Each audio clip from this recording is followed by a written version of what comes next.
do here is kind of a little bit of everything. We help them from the very beginning, and we have a one-stop shop concepts. Veterans or service members are transitioning back to the civilian world. I was in the service for 23 years, and the way I look at it was I gave myself for 23 years, and I'm kind of in between a first year and a second, or first career and a second career. Well, just to be out of the armed forces itself is different. I got out in 2009.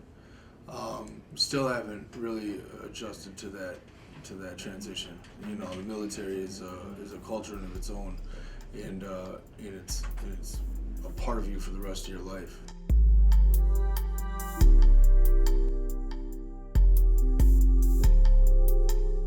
Here we can help them with admissions, with financial aid, with registration, transfer information on how their previous college transcripts would transfer in near their college credits. And we also do a lot, of course, with veterans and Department of Defense educational benefits.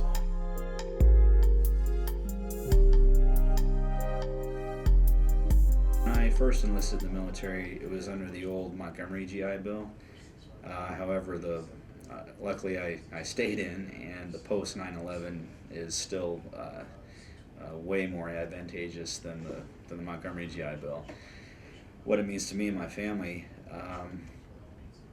I told myself even when I was a little kid that I was eventually going to be a college graduate. There's a few in my family, but it's still below 50%, so it was something that I really wanted to obtain. But it's funny because I always look back and I think of the reasons why I joined, and I didn't think of all the extra benefits that went along with it. The post 9/11 GI Bill is absolutely fantastic. It opens up a new realm of possibilities for our service members to come back and further their education. I joke about it now and never thinking about having those educational benefits, but now I can honestly say that it is the best benefit that I've received, besides the emotional, mental, physical training that I received within the military. The education benefit side of it is the best benefit out of anything else that I'd received from the military. Well, the post 9/11 Educational Act, commonly known as Chapter 33, it's an educational program through the Veterans Administration where service members earn credit towards, or earn educational benefits to help pay for college.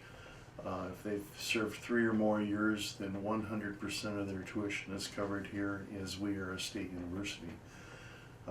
If they've served a total of less than 3 years, then there's a prorated amount. Now they will also receive additional funds for housing and for books and supplies. So it's a vast improvement over the original GI Bill, and it's a great opportunity for students or veterans to attend school.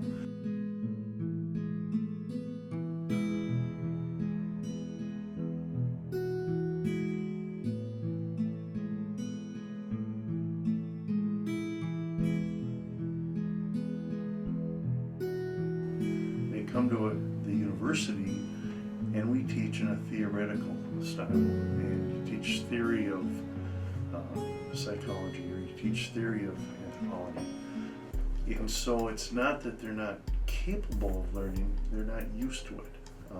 And if you've been in the service for 4 years, 6 years, 20 years, whatever that is, and that style of training or learning becomes normal, it takes a while to adjust and get accustomed to the style of learning that takes place on a university campus.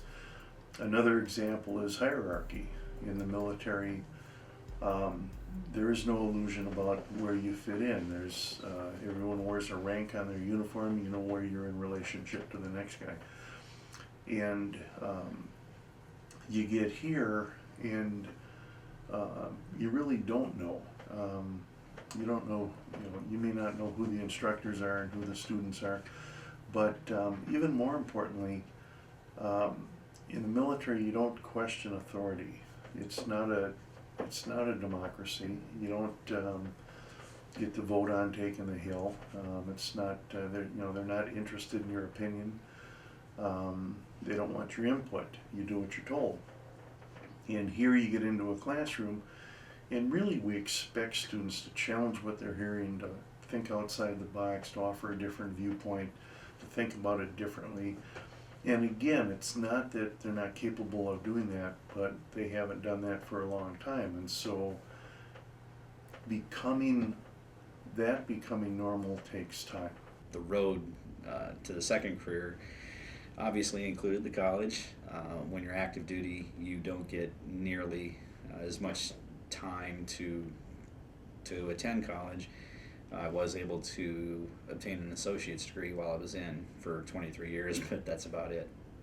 As far as into this role of a student, I'm doing something I'm passionate about.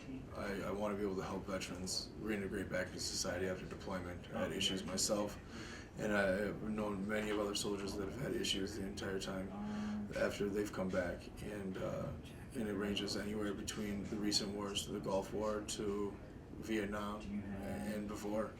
And the problems are there, and they're going to continue to be there, and we need to do everything we can to provide a stable network for individuals. I did have the advantage of being able to, because let's face it, 23 years straight of active duty, it takes a little bit of a toll, and I was fortunate enough to be able to take about 9 months off, where I just kind of tried to figure things out. And walking into a classroom, it might have been a little bit different for me than what you would typically find, only because, like I mentioned earlier, I was an instructor for 7 out of my 23 years. But on the other side, if you're in the military, in a way, you're always a student anyway. Think of the schooling that you go through in the military. There's really a lot of it. I mean, that was probably another, if you add them all up, probably another 3 or 4 years worth. So it wasn't hugely different, especially going to a campus like we go to here. Being a soldier, you're mission driven. You're part of a group instead of it being an individual. You're always putting the mission before yourself, where being a student you put yourself before anything else. It's such a huge difference or gap between the two that making that transition can be kind of daunting and hard. But when you are passionate about what you're doing and you have the focus and the drive that the military has taught you, it makes things a lot easier or better to know that you're one of the very few students who has traveled the world, doing the things that you've done and accomplishing everything that you have. It sets you apart, and it puts you in a position of understanding what material, when you're speaking about government in an American government class, and you're like, well, I know that from firsthand experience. Or you're talking about diversity and ethics, and it's like, well, hey, you know what? The military is all about diversity and ethics, and hey, we are one of the most diverse and ethic groups in the country.